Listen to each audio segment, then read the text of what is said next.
I moved to Denver for a new job and desperately needed a cheap place to stay quickly. Hotels were too expensive. Apartments required long leases. So I started checking Craigslist for roommate listings. That's where I found the ad. Quiet furnished basement room for rent. Utilities included. Immediate move-in. The price was unbelievably low for the area. Honestly, too low. But the pictures looked normal enough. The guy renting the place introduced himself through email as Mark. He claimed he was a middle-aged divorced contractor who traveled often for work. The messages felt polite, professional. So after a short phone call, we arranged for me to see the place that same evening. The house sat in a quiet suburban neighborhood about 30 minutes outside downtown. At first nothing looked strange. Normal yard. Normal driveway. Lights on inside. Mark greeted me at the door smiling. Mid-50s maybe.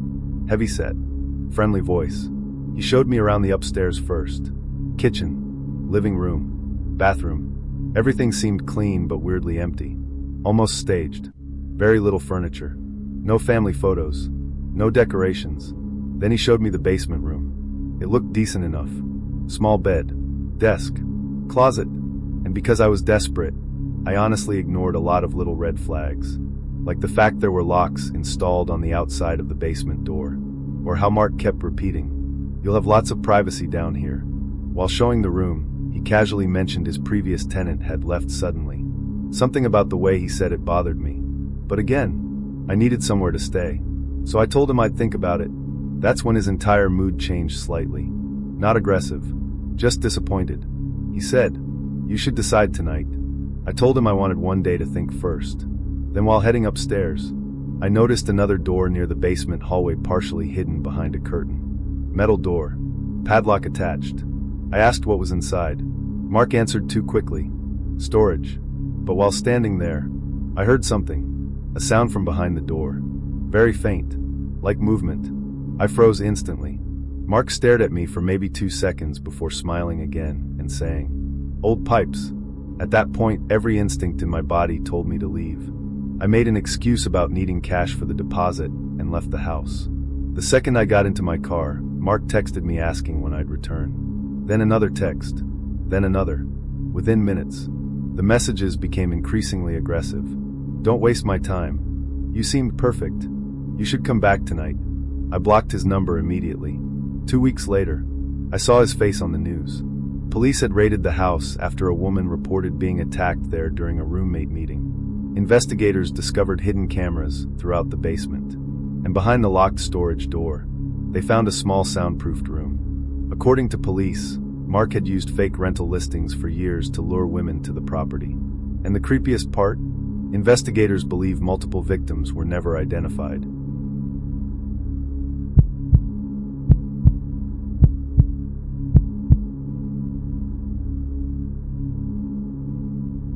A college student named Brianna answered a Craigslist listing offering a free couch in exchange for pickup. The post seemed normal. The owner claimed they were moving out quickly and needed the couch gone by that night. Brianna had just moved into her first apartment and couldn't afford much furniture, so she asked her friend Jenna to come with her. The address led them to a rundown duplex outside Tampa, Florida. Immediately both girls felt uneasy. The street was nearly empty. Most houses dark, and the duplex itself looked abandoned except for one light upstairs. Brianna messaged the seller saying they'd arrived. Almost instantly, a reply came back. "Doors open. Come upstairs." Jenna immediately whispered, "Nope." But Brianna convinced her they'd at least check quickly.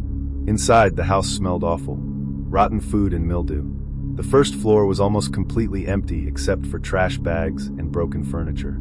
Then they heard footsteps upstairs. A male voice yelled, "Couch is up here." The girls slowly climbed the staircase. And halfway up, Jenna stopped. She noticed something on the wall beside the stairs. Scratches. Deep scratches carved into the drywall.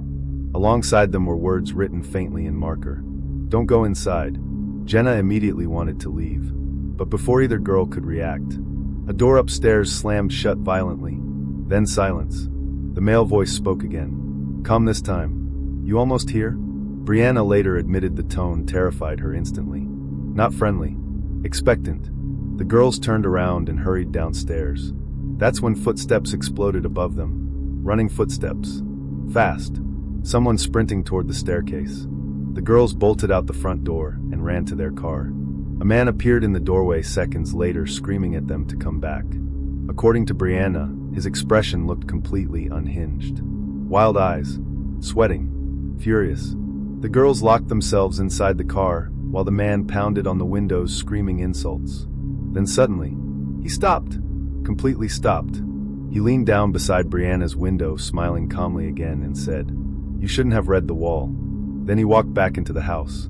Police arrived shortly afterward. When officers searched the duplex, they found the entire upstairs empty. No couch, no furniture, nothing. But investigators did discover something disturbing in one bedroom. A mattress covered in restraints attached to the frame, and multiple cameras hidden throughout the room. The man from the doorway vanished before police arrived.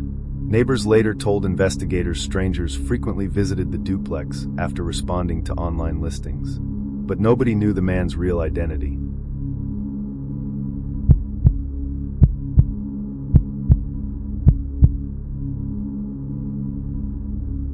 A guy named Trevor listed his used truck for sale on Craigslist in rural Missouri. The truck wasn't anything special, but within hours he received a message from someone claiming they were willing to pay full price in cash. The buyer called himself Eli. He suggested meeting that night because he supposedly worked during the day. Trevor almost declined initially because the timing felt weird, but he needed money badly, so they agreed to meet in the parking lot of an old gas station roughly halfway between their towns. Trevor brought his younger brother along just to be safe. Around 10 p.m. they arrived at the gas station. The place was technically closed but still partially lit outside. No other vehicles around. At first they assumed the buyer wasn't showing up. Then headlights appeared down the road. A black SUV slowly pulled into the parking lot. But instead of parking near Trevor's truck, the SUV stopped at the far end of the lot. Engine still running. Nobody got out. Trevor called the buyer's number.